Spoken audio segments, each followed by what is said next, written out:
Olá, amigo internauta! Estou de volta aqui no canal Pleiadianos do meu amigo Ariel Espíndola com o quadro UFOs e Mistérios, Ufologia e Mistérios. Eu sou o ufólogo Renato Mota do canal Ufologia e Mistérios. Antes de mais nada, eu já vou pedindo para você se inscreva no canal lá Ufologia e Mistérios, na descrição desse vídeo, no chat, a produção vai estar colocando para você agora. E no primeiro comentário vai estar fixado também o link para você inscrever-se no canal Ufologia e Mistérios, tá bom? Inscreva-se no canal Pleiadianos, também no canal Ufologia e Mistérios, onde você encontra lá ufologia científica, ufologia espiritualista, os mistérios do universo, mistérios da humanidade, os conhecimentos da transição planetária, análise de vídeos de casos famosos, tem meus relatos de contato com seres, OVNIs, avistamentos, vídeos que eu mesmo fiz também. Vai lá, você vai gostar bastante, vai lá conhecer um pouco do meu trabalho, dos meus eventos, palestras, participações em programas de rádio, TV, canais como aqui do meu amigo Pleiadiano, entre outros, como o canal Você Sabia, com mais aí de 40 milhões de inscritos. Tem uma participação minha também lá no canal, vai lá, assista, inscreva-se, eu tenho certeza que você vai gostar. Hoje eu vou estar falando aqui no canal Ufologia e Mistérios de uma coisa muito legal. Vamos começar aí do que é ufologia. O que é a ufologia? Como surgiu esse termo? A fase moderna da ufologia, o que seria? Como começou essa fase moderna aí da ufologia? Vou compartilhar com vocês aqui a primeira videoaula do canal Ufologia e Mistérios. Vou fazer aqui com vocês ela, para vocês conhecerem o módulo 1 do curso de ufologia, com a primeira videoaula, que eu falo aí do que é ufologia e a fase moderna da ufologia. Você pode ir participando aí através do chat, nos comentários, para você. Quando começou a ufologia, você acredita em vida extraterrestre? Tem algum caso de avistamento? Vou deixar para vocês aí o e-mail. Aí também vocês estão vendo aí no QR Code, estou colocando para vocês na tela esse QR Code para você. Coloca aí, aponta o seu celular e você vai entrar automaticamente no grupo do módulo 1 do curso de ufologia, que eu vou fornecer para você gratuitamente, se você for também inscrito no canal. Tem que estar inscrito no canal Ufologia e Mistério, Pleiadianos, e no canal Mundo de Regeneração, que vai ter o link de todos esses canais, tá bom? Na descrição, para vocês estarem acessando. Também pode ser um apoiador do canal, basta aí você fazer aí o seu apoio, sua contribuição, ajudar o canal aí a crescer cada vez mais, ajudar nos nossos investimentos aí de qualidade de vídeo e transmissão. E também lembrando aí que uma parte aí de todo esse trabalho, desse apoio, ou até mesmo para você que adquirir o curso completo de ufologia, ou em módulos, palestras, uma parte será revertida aí para a Associação SOS Felinos do meu amigo Ariel Espíndola. E muito obrigado mais uma vez, Ariel, por esse trabalho aí lindo que você tem aí, e por estar aí permitindo que eu tivesse esse espaço aqui no canal Pleiadianos com o seu público, que eu fico muito feliz de estar aqui mais uma vez no canal, tá bom? Vamos então começar a videoaula do módulo 1 do curso de ufologia, que eu quero compartilhar aqui com vocês, para vocês terem um gostinho, sentir o que é fazer aí esse estudo, embarcar aí nesta espaçonave de conhecimento. Vou compartilhar com vocês aqui e conto com a sua participação através do chat, tá bom? Prepare-se. Conheça o primeiro curso de ufologia do Brasil e do mundo totalmente online. Grupos de estudo com quantidade limitada para melhor conhecimento e compreensão. Debates sobre temas propostos, além de vídeos exclusivos para alunos em links fechados. Isso tudo no canal Ufologia e Mistérios com o ufólogo Renato Mota. Apostilas próprias e exclusivas. Envie seu e-mail para renatomotaufólogo2019@gmail.com ou através do WhatsApp 12 988 17 95 53 e faça a sua inscrição. Embarque em nossa espaçonave de conhecimento. Promoção especial para inscritos no canal. Conheça!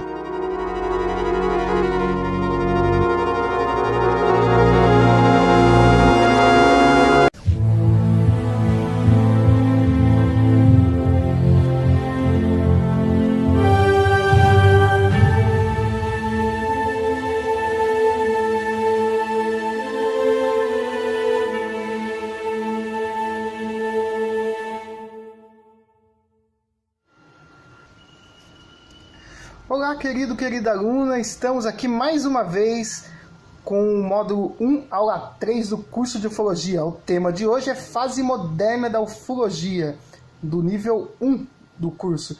Agradeço muito a você que então está aí fazendo o curso com a gente.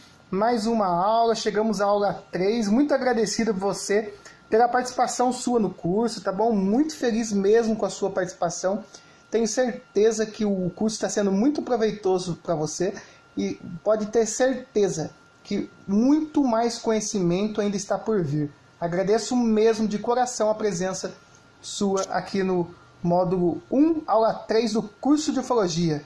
Então vamos ao tema de hoje, que é fase moderna da ufologia. A fase moderna da ufologia começou com Kennedy Arnold, como vocês estão vendo aí no slide 2.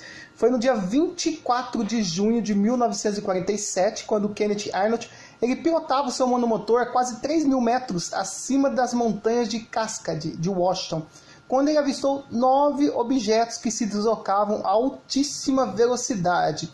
E isso foi no dia 24 de junho de 47, como eu relatei para vocês. No próximo slide, slide 3, seria uma reprodução dos objetos que ele viu. Ele relatava como se fossem pires.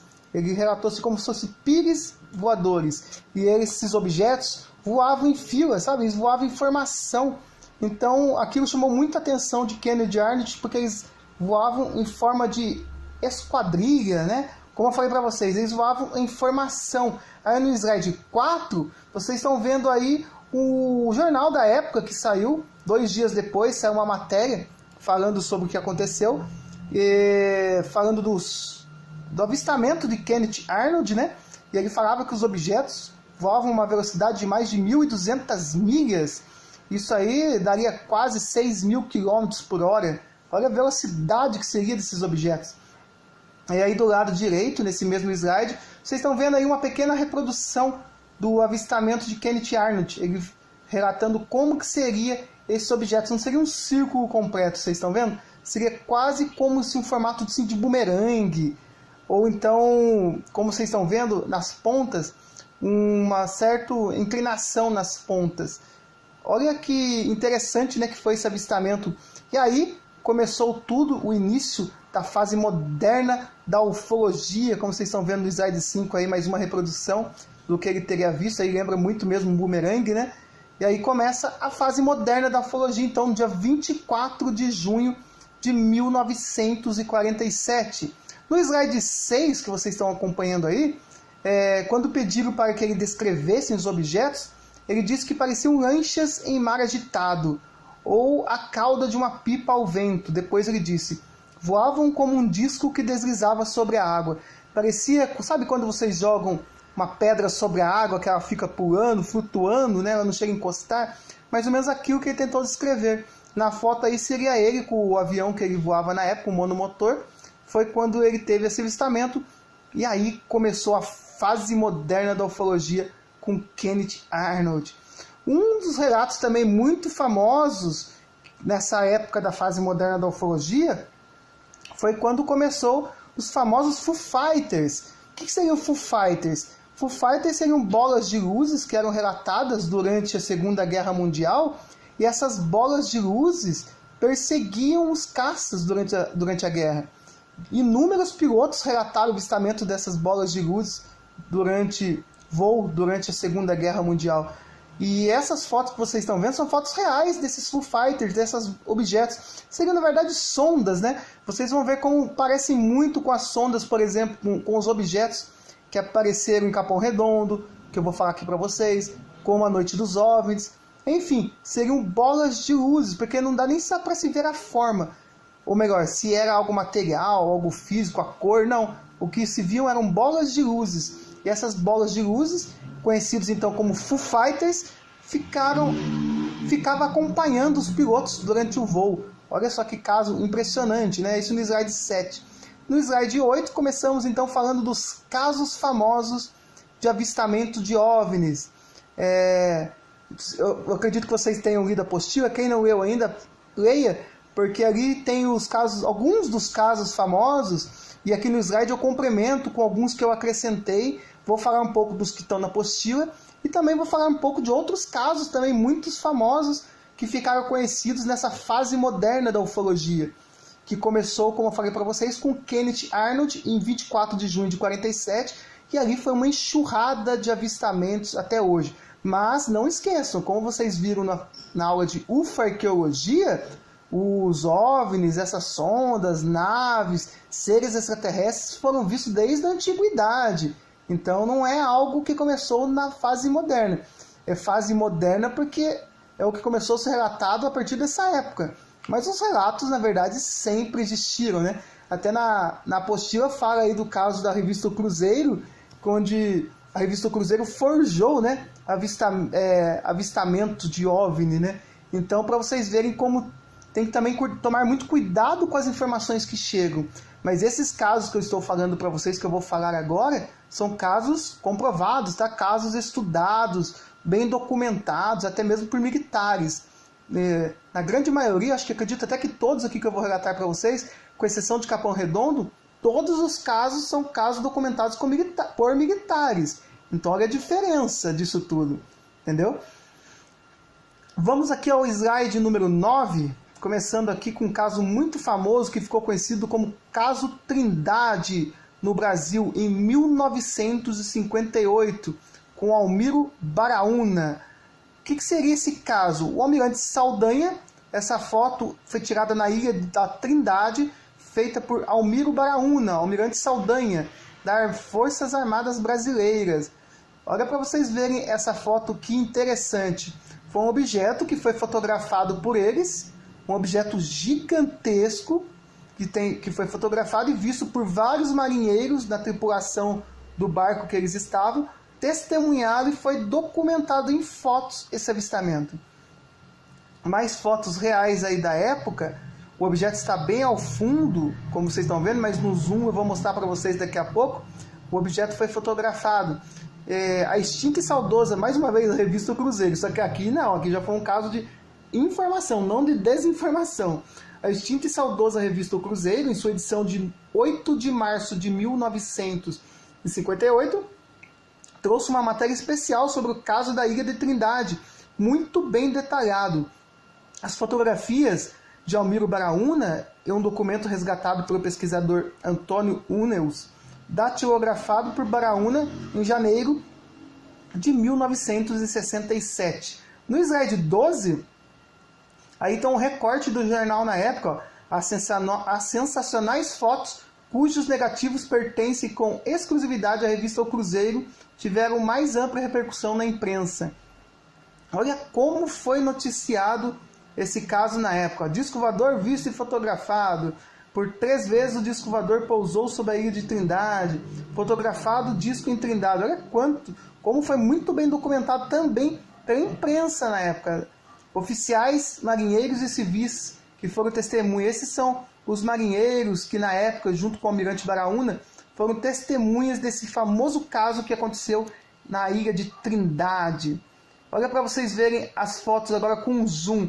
Esses arquivos são da TV Infa, do saudoso Claudeir Covo, já falecido, mas foi um dos maiores ufólogos do país, que eu tive a honra de conhecer, que me ajudou muito para ser o que eu sou hoje, passou bastante conhecimento para mim, a gente passava horas conversando pelo telefone, naquela época não tinha nem celular, era telefone fixo, e ele sempre muito prestativo, me ajudou bastante, até tem com exclusividade no canal Ufologia e Mistério, que eu publiquei uma entrevista que eu fiz com ele em 2007, que nunca tinha sido publicada, nunca tinha vinculado em nenhuma mídia, e ali ele fala de alguns casos famosos, até um que eu não citei aqui, do caso VASP, que vale a pena também, que eu vou colocar para vocês na aula, para vocês estudarem, darem uma ouvida nesse áudio, para quem ainda não ouviu.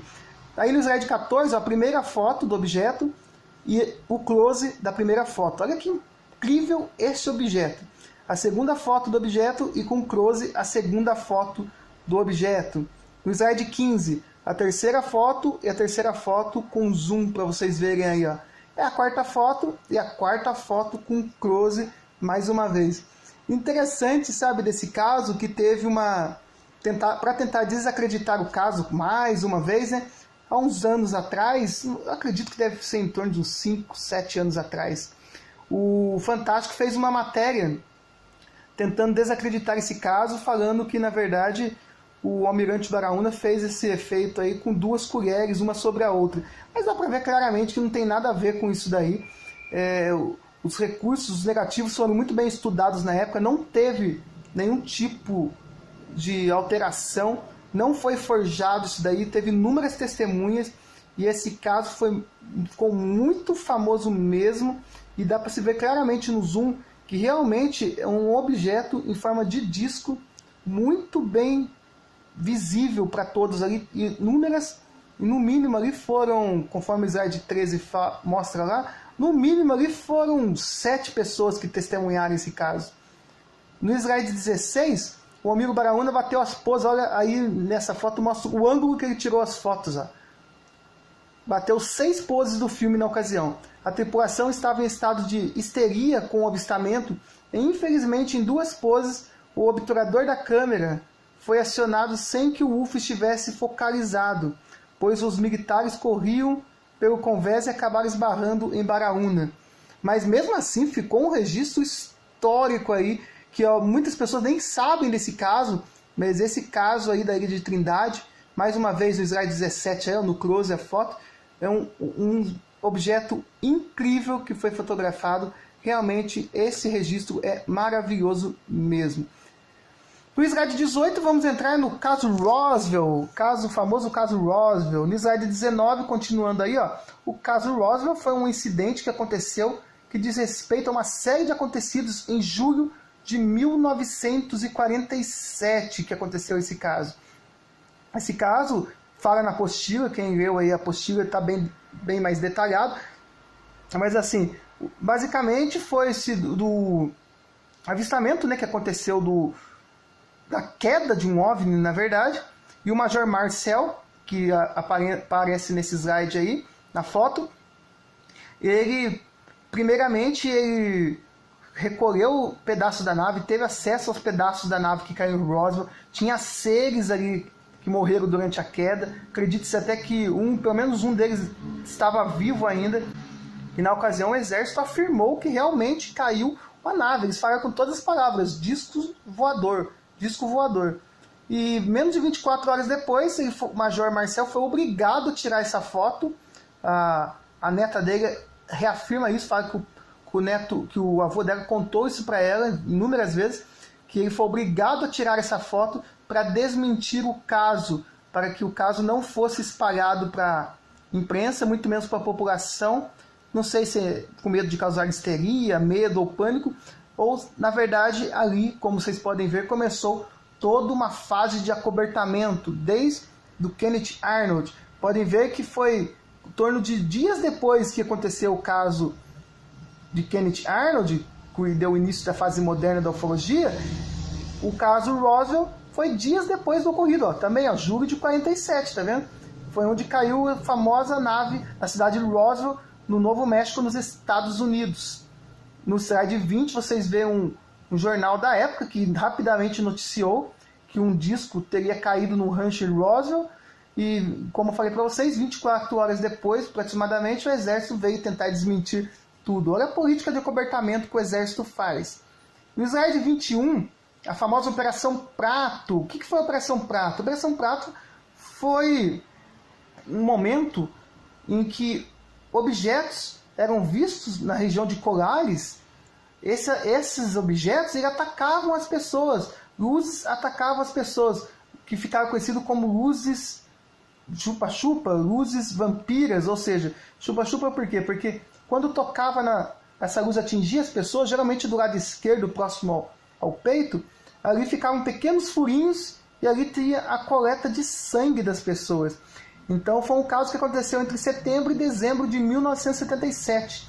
E as forças aéreas realizaram buscas no município, na ilha de Colares, em plena selva amazônica, onde os moradores relatavam supostas naves extraterrestres, raios luminosos que causavam queimaduras.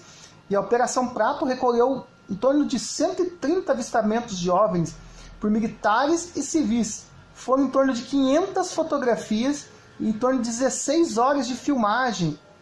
E esse legal, interessante que praticamente todos esses registros, O próprio coronel Jurgen G. Holanda, que foi o responsável pela missão na época, ele pagou do bolso dele essas fotos, esses rolos de filme. E em 97, meses antes de ele morrer, o coronel Jurgen G. Holanda, que chefiou a operação, ele deu uma entrevista que confirmava ter visto OVNIs do tamanho de um prédio, por exemplo, de 30 andares. Um desses relatos que ele fala, isso é realmente impressionante, era isso mesmo que ele falava. Um objeto do tamanho de um prédio de 30 andares pairou sobre eles. Ele relata que um ser saiu desse objeto, isso no último avistamento, que um ser saiu desse objeto, eles naquele barquinho lá, ele com os soldados dele, naquele barquinho, o objeto parou perante eles, esse ser desceu, ficou olhando para eles, voltou flutuando novamente para a nave, e a nave foi levantando devagar e foi se deslocando. Só acionou o propulsor deles, o propulsor da nave, quando já estava longe, porque sabia que se acionasse ali, o próprio Jurgen G. Holanda relata no depoimento que iria danificá-lo. O interessante desse caso, que logo após ele conceder essa entrevista à revista UFO, a revista UFO nem tinha lançado ainda a matéria, que ele deu uma matéria para a revista UFO, ele gravou um DVD, na época, uma fita VHS, mas é uma entrevista que ele gravou em torno de 40 minutos, e aí na fita ele dá relatos incríveis dos avistamentos dele. E antes mesmo da revista ir ao ar, ele é encontrado morto em sua residência. Alguns acreditam que foi suicídio, outros acreditam que foi queima de arquivo ou pode ter sido assassinado. Eu acredito muito na teoria de queima de arquivo. Mesmo amigos meus ufólogos que tinham contato com ele falando que esses contatos mexeram muito com ele, no psicológico dele, né? Mas eu ainda acho queima de arquivo, porque ele estava muito empolgado, estava muito feliz pelo trabalho que ele estava fazendo, de começar a fazer esse desacobertamento. E foi muita coincidência, né? Ele aparecer morto no quarto dele pouco tempo antes da revista ir ao ar, a matéria dele ir ao ar. Então é algo que ficou registrado aí, que para mim ainda esse caso pode se tratar sim de uma queima de arquivo. Não tem como se provar, lógico, mas essa é a minha opinião pessoal, no caso de Jurgen G. Holanda. No slide 22, aí a foto dele, né, do capitão Jurgen G., que é quem esteve à frente das pesquisas dos fenômenos ocorridos no Maranhão, na ilha de Colares, onde chegou a fotografar diversos OVNIs, filmou, enfim, um trabalho maravilhoso que o coronel Jurgen G. Holanda fez, que ficou com certeza para a posterioridade, aí, para as pesquisas. No slide 23 seria uma reprodução do ataque das luzes vampiras, ou chupa-chupa. Teve um documentário no History e também o Linha Direta Mistérios, na época da Rede Globo. Acho que isso deve fazer uns 15 anos, no mínimo, teve essa matéria. Fizeram Linha Direta Mistérios sobre esse caso, sobre o ataque das luzes vampiras. Eu vou estar colocando no grupo para vocês, tá? Vou ver se eu localizo esse Linha Direta Mistérios. Eu acredito que eu localizo. Se eu não localizar, eu tenho. Eu vou colocar para vocês no grupo, para vocês estarem assistindo. Vale muito a pena, que ali tem uns relatos muito interessantes, muito incríveis ali para vocês. No slide 24 seriam fotos reais liberadas da Operação Prato. Na verdade, seriam fotos de luzes, né, desses objetos em preto e branco ainda. Né? Quando vocês verem esses traços que vocês estão vendo, é que o objeto estava em movimento. Foi fotografado no momento que o objeto fez um movimento. E o obturador da câmera, ou seja, a lente da câmera, ela tem um tempo que ela fecha, vamos supor, ela fica aberta, a lente. Ali está captando a imagem, daí ela fecha para registrar a imagem no obturador, que a gente chama, que vai registrar no filme ou agora na memória da câmera. Então, naquela época era assim, né? Principalmente. Daí, como tinha o tempo de exposição do obturador, ou seja, essa lente ficava aberta enquanto o objeto se movia. Então, por isso que conseguia fotografar o rastro, né? Porque é o tempo que a câmera deixava para fechar o obturador. Essa lente que tinha na câmera antigamente, é o tempo de exposição para ficar registrado nos filmes de negativos, né? Hoje em dia os registros a gente controla tudo por, vamos dizer assim, computadorizado, né? Mas antes era algo mais assim, manual, os ajustes, né? No slide 25, foto real também de um objeto fotografado pela equipe do coronel Jurgen G. Holanda durante a operação. Olha que interessante, né? É um objeto esférico também, com a luminosidade dele exposta aí. o colorido especial dele. Então é algo realmente impressionante, né? Mas é lógico, essas fotos que eles liberaram são fotos, vamos dizer assim, insignificantes perto do material que o Irã de Holanda teve, né? Porque o tempo todo eles estavam filmando e fotografando os avistamentos, os objetos. Então vocês imaginem mais de 500 fotos, em torno de 16 horas de filmagem em vídeo, 16 horas, vídeo não foi divulgado nenhum. Vocês imaginem o que o Irã de Holanda não fez de registro. Eles liberaram essas, mas na verdade são em torno de 500 fotos. Cadê as fotos espetaculares? Já era para ter liberado. Essa é uma luta enorme dos ufólogos para a liberação dessas imagens, desses vídeos. Espero acontecer, que eu espero estar vivo para ver essas imagens ainda, viu? Que realmente deve ser algo fantástico. Dentro da fase moderna da ufologia, um caso que não poderíamos deixar de falar também, seria do caso de Frederick Valente, de 1978. Esse incidente ocorreu sobre o Estreito de Bess, na Austrália, no dia 21 de outubro desse mesmo ano. E envolveu um piloto civil chamado Frederick Valente. E era um piloto, tá? Ele era muito experiente, já tinha feito inúmeras viagens. Usava um avião modelo Cessna 182L. Ele já havia acumulado uma boa quantidade de voo, tanto noturnas quanto diurnas. E num desses voos dele, ele teve um avistamento de um OVNI que passou a rodear e sobrevoar seu avião. Ele descreveu assim que era um objeto em formato charuto, com mais de 100 metros de comprimento. Era um objeto gigantesco. E ele brilhava em todo ele, parecia um metal liso, sabe? Não tinha janelas, não tinha porta, não tinha nada. Era simplesmente um objeto comprido enorme, em torno de 100 metros de comprimento. E Frederick Valente manteve contato o tempo todo com a torre no tempo que o objeto apareceu. E ele falava que o objeto emitia uma luz muito forte sobre ele. E quando aconteceu isso, quando o objeto emitiu uma luz sobre ele falou ainda do objeto. E o sinal de rádio dele continuou aberto por em torno de mais 17 segundos. Houve-se um som metálico de origem desconhecida. E nesse momento em diante nunca mais foi encontrado qualquer vestígio de Frederick Valente. Esse caso é muito, sabe, chega até a assustar um pouco, porque horas depois fizeram buscas por mais de semana, não foi encontrado nenhum vestígio do avião Cessna de Frederick Valente, nenhum sinal dele, nenhum sinal, marinha envolvida, aviões sobrevoando uma área gigantesca, sabe, de centenas de quilômetros, e nada foi encontrado do piloto Frederick Valente. Esse caso é um caso, até hoje, sem explicação. Também tenho no canal, vou estar colocando para vocês também no grupo, para vocês ouvirem o áudio original. Eu coloquei no canal.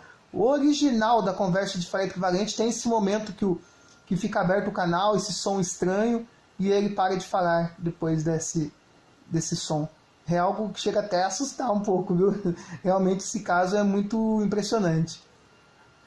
A Unisride 27, a Noite Oficial dos OVNIs do Brasil, que há uns anos atrás fez aí 30 anos da Noite dos OVNIs, que eu participei numa matéria especial aí com a Rede Globo. Fiquei 15 dias com eles, mandando material, documentação, relatórios, sabe? Documentos oficiais da Força Aérea, infelizmente não foram vinculados, principalmente o laudo que eu também entreguei para eles não vincularam, deixaram como se fosse algo duvidoso o que teria acontecido. Mas eu afirmei para eles que foram OVNIs de origem extraterrestre, como eu estudei. Para mim eram realmente OVNIs com uma tecnologia extraterrestre. O laudo oficial da aeronáutica fala que os objetos tinham inteligência, mas eles não falam o que seria esses objetos. E a noite oficial dos OVNIs foi o quê? 21 objetos que foram captados pelos radares, e alguns chegaram a ser acompanhados pelos caças. E segundo testemunhos dos próprios pilotos da missão, os OVNIs voavam a velocidade até 11 mil km por hora. E ficou conhecida então como a Noite Oficial dos OVNIs no Brasil. Eu tenho também no canal Ufologia e Mistérios 1 hora desses áudios, para vocês ver o áudio original liberado pela aeronáutica, dos arquivos da aeronáutica, 30 anos depois liberado. Ouçam, é realmente incrível você ouvir o depoimento, o contato da torre com os pilotos, eles falando em como os objetos se comportavam. Olha, parece que você está dentro de um filme de ficção. Eu vou mandar para vocês e ouçam todo para vocês verem. É algo realmente fascinante, é algo incrível mesmo. Eu fico maravilhado toda vez que eu já ouvi várias vezes, e é algo realmente fantástico esse áudio. No slide 28, o caso Tucano da Esquadrilha da Fumaça em Santos, em 16 de novembro de 1996. O que seria esse caso? Esse caso seria a queda de um avião Tucano da Esquadrilha da Fumaça em Santos, nesse ano que eu falei para vocês. E nas filmagens na época aparece um pequeno objeto, uma sonda, né, passando próximo ao avião, segundos antes do avião começar a fazer a manobra, e a asa se parte no momento que ele vai começar a subir para fazer a manobra. E nunca aconteceu nenhum acidente com a Esquadrilha da Fumaça, com exceção desse. Nenhum acidente. O piloto não morreu na época, mas infelizmente uma pessoa que estava na praia assistindo a apresentação acabou sendo atingida por um pedaço da asa e acabou vindo a óbito, infelizmente. Mas esse caso foi por causa de um objeto que passou próximo à asa de um avião da Esquadrilha da Fumaça. Realmente é algo que também ficou marcado nessa fase moderna da ufologia. Olha quantos casos, não só em outros lugares do mundo, né, como no Brasil também, como vocês estão vendo, né? Agora vamos para o Arizona, no slide 29, que seriam as famosas luzes de Fênix. Eu fiz uma pesquisa, uma análise profunda dessas luzes de Fênix. Realmente é fantástico a análise que eu cheguei lá. Assistam o vídeo também no canal Ufologia e Mistérios. Tem lá uma análise minha completa das luzes de Fênix. Vocês vão ficar fascinados por tudo que eu descobri lá. Mas assim, as luzes de Fênix foi por vezes referida como uma série de fenômenos ópticos avistados que teve lugar no céu dos Estados Unidos. Na verdade, sim, houve dois eventos distintos naquela época. Uma formação triangular de luzes, que visto passar sobre todo o estado, e uma série de luzes fixas vistas na área de Fênix. As fixas, ou seja, elas ficaram paradas, né? E ali várias luzes começaram a se acender e começaram ali a fazer uma formação.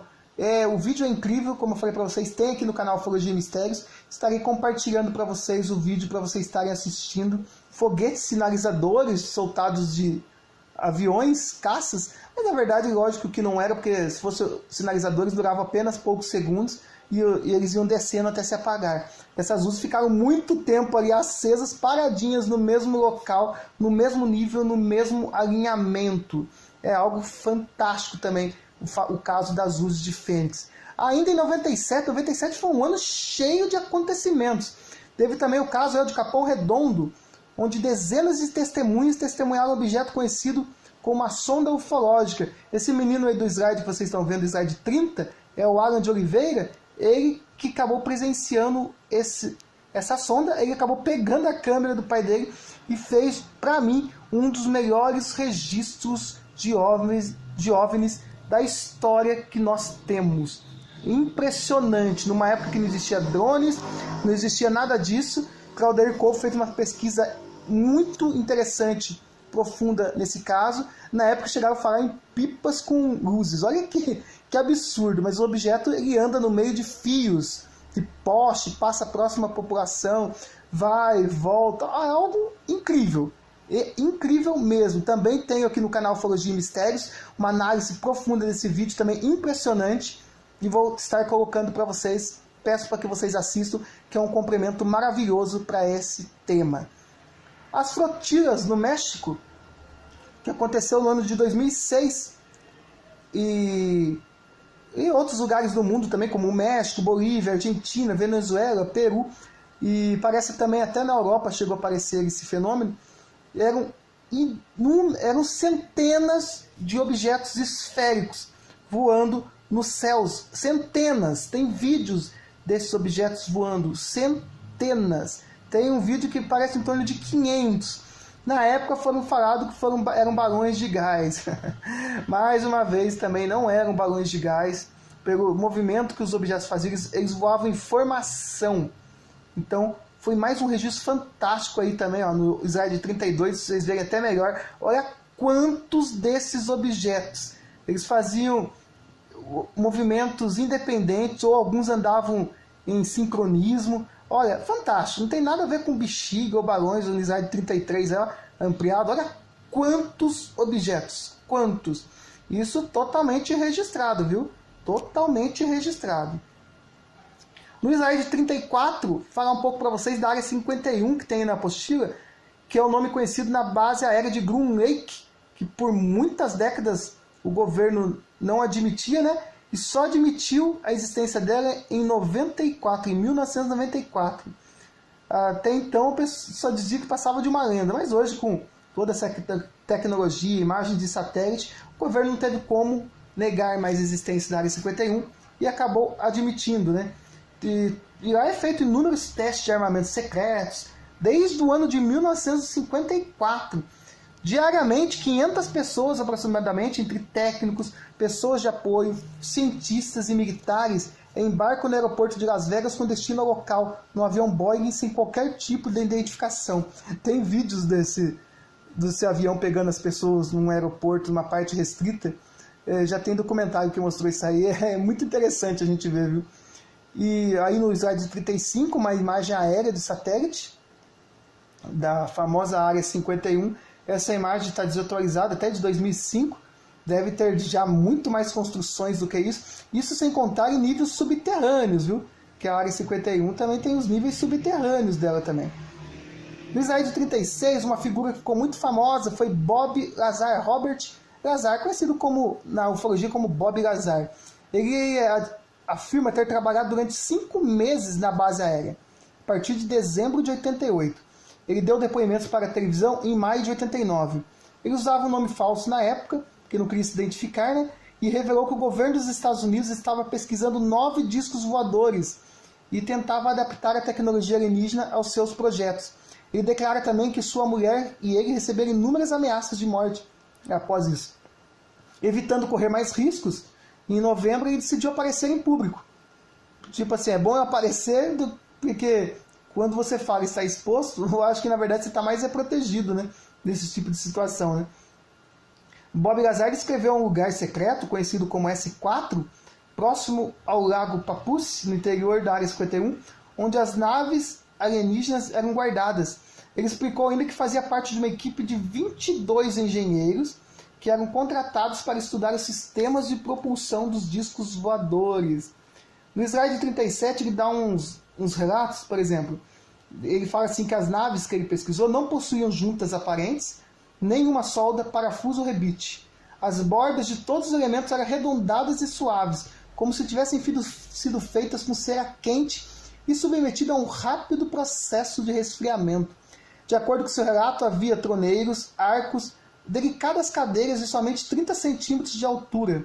Ele falava que a unidade de propulsão da nave era do tamanho de uma bola de futebol e ela irradiava um campo antigravidade que, através de uma colina oca situada verticalmente no centro da nave, e aquilo fazia a nave flutuar, né?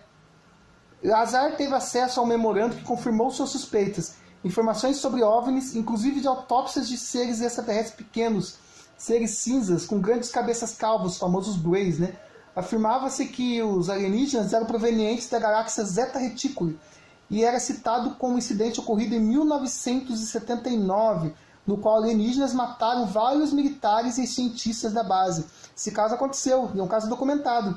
Cientistas foram mortos dentro da Área 51 quando teve um ataque por alienígenas dentro da Área 51. Tudo isso o convenceu de que estava trabalhando em uma nave alienígena criada por mentes alienígenas e com materiais alienígenas. Porque, na verdade, até aí ele achava que as naves que ele estava tendo acesso, na verdade, era tecnologia humana. Ele não tinha se tocado ainda. Ele achava que era uma tecnologia militar que não era ainda divulgada a público. Mas com o tempo ele foi percebendo que realmente aquilo, na verdade, era uma tecnologia extraterrestre que nós não tínhamos ainda conhecimento e acesso daquele tipo de tecnologia.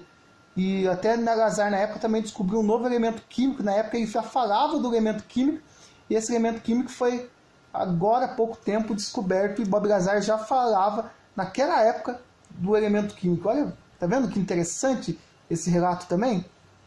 É incrível a história de Bob Lazar. E só que é engraçado que não se encontra registro nenhum de Lazar, porque os militares apagaram tudo. Não tem nem o registro onde ele estudou, não tem nada sobre Robert Lazar, tipo a faculdade que ele fala que se formou, a escola que ele estudou, apagaram tudo a história de Bob Lazar. Quem não assistiu Área 51, né? MIB, Homens de Preto. No filme mostra, né? Quando o Will Smith, que quer ser o agente J, ele tem apagado tudo, né? A vida dele, né? O mundo real que ele vivia é todo apagado, né? Então, seria isso que fizeram, na verdade, com Bob Lazar. O slide 38 é uma ilustração de um desses objetos, de uma dessas naves que ele teve acesso, que ele chamava de modelo esportivo, devido ao design que tinha a nave. Seria a única nave que Lazar inspecionou e viu em ação, sendo ela uma das 9 naves existentes da S4. No desenho vocês veem claramente, ó, tem uma cobertura de observação em cima, em torno de 3 metros, os condutores de ondas que ele fala, ó, um reator dentro, que é ali onde onde ficava o aparelho, tipo uma bola de beisebol, e os geradores de antigravidade embaixo, ó, que fazia a nave se locomover, como a gente vê esses OVNIs aí, que desafia totalmente a nossa ciência que nós conhecemos, né? Então é isso, eu queria deixar para vocês aí, ó, encerrando agora a aula, um pouco para vocês da fase moderna da ufologia. Tem mais casos ainda, mas esses são os principais casos que eu queria falar para vocês. Olha como, né, quantas situações, quantos casos aconteceram do contato com OVNIs, com seres extraterrestres, que foi tudo muito bem documentado e até hoje é escondido, né, do público em geral. Como eu falei para vocês, nesse curso a minha intenção é isso mesmo, mostrar para vocês do princípio, entrando para vocês verem agora na parte discos voadores mesmo, olha, para vocês verem, né, desde quanto tempo, né, nós temos contato com os seres extraterrestres, com as suas tecnologias, como vocês aprenderem na parte de ufarqueologia, desde os primórdios da humanidade, e novamente voltando à tona com a fase moderna da ufologia, durante a Segunda Guerra Mundial, nos voos espaciais que também veremos à frente ainda, em outro módulo, mas olha para vocês verem como os seres extraterrestres sempre estiveram entre nós e ainda estão entre nós, né? Então, que sirva muito, espero que eu tenha passado um pouco do conhecimento que eu tenho para vocês. Tenho certeza que vai ser muito bom esse conhecimento, muito gratificante. Agradeço mesmo por vocês, tá, terem aceitado fazer esse curso. Agradeço, fico muito feliz de poder estar passando para vocês isso. E fica aí no último slide aí, ó, o canal do YouTube, né, Ufologia e Mistérios. Tem também agora o Mundo de Regeneração, Conhecimentos da Transição Planetária, tá? O qual eu sou colaborador lá também, estou sempre colocando vídeos lá. E o blog insightvocepordentro.blogspot.com, que também tem um material muito legal também lá, quem já gosta da área da espiritualidade também, ufologia espiritualista, tá bom? E olha quanta coisa legal que vocês viram, e agora você está familiarizado com o tema, o que é ufologia, como começou, né? Começou aí com Kenneth Arnold, conforme você assistiu aí, nesse aperitivo do curso de ufologia módulo 1, uma aula aí, a primeira aula para você sentir o gostinho do que é estar fazendo o curso com a gente e aprendendo cada vez mais, né? Estar preparado, hein, cada vez mais para o contato com esses seres extraterrestres que nos visitam aí não de agora, né? Mas desde os primórdios aí da humanidade. Muito obrigado, e ó, lembrando também que agora, no ano 2022 que passou, no dia 24 de junho, foi comemorado os 75 anos da fase moderna da ufologia, que isso que eu falei para vocês aqui nesta aula que eu passei para vocês aí, onde o Senado brasileiro recebeu aí ufólogos como Ademar Gevaer, criador da revista UFO, que faleceu aí recentemente, como Jackson Camargo, da revista UFO também, Tiago Tiquete e outros nomes da ufologia que estiveram lá falando por 4 horas e meia sobre isso. Eu tenho o link que eu vou deixar para vocês também na descrição, completo desse evento histórico para vocês assistirem de novo. Vale a pena, para quem não assistiu também, vale a pena, assista. E não deixe de se inscrever no canal, tá bom? Inscreva-se no canal Ufologia e Mistério, Pré-Adianos, e no canal aqui do meu amigo Ariel Espíndola. E conto com você para ser um apoiador também do canal Ufologia e Mistérios, tá bom?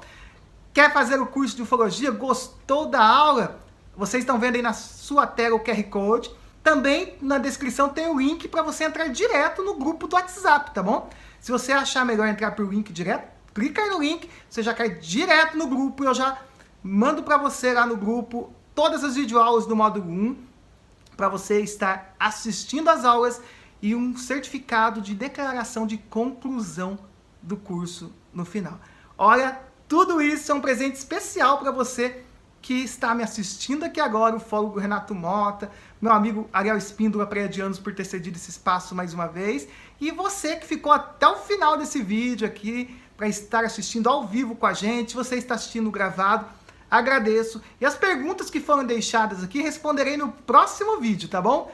Muito obrigado, obrigado Vanessa também, obrigado à produção aqui do canal Pleiadianos, obrigado a Vanessa do canal Mundo de Regeneração, mais uma vez estar comigo, a André Herrera aqui, que é administradora aqui do grupo, né, do canal aqui, o Pleiadianos, e a cada um de vocês que estiveram comigo todo esse tempo nos prestigiando. Não vá embora sem deixar o seu joinha, seu like, compartilhe esse vídeo e vamos levar cada vez mais pessoas este conhecimento, tá bom? Embarque na nossa espaçonave de conhecimento. Muito obrigado a todos, gratidão e, como dizia Buzz Lightyear, a infinito e além, e até o próximo vídeo. E até o próximo quadro, né? Ufologia e Mistérios aqui no canal do meu amigo Pleiadianos.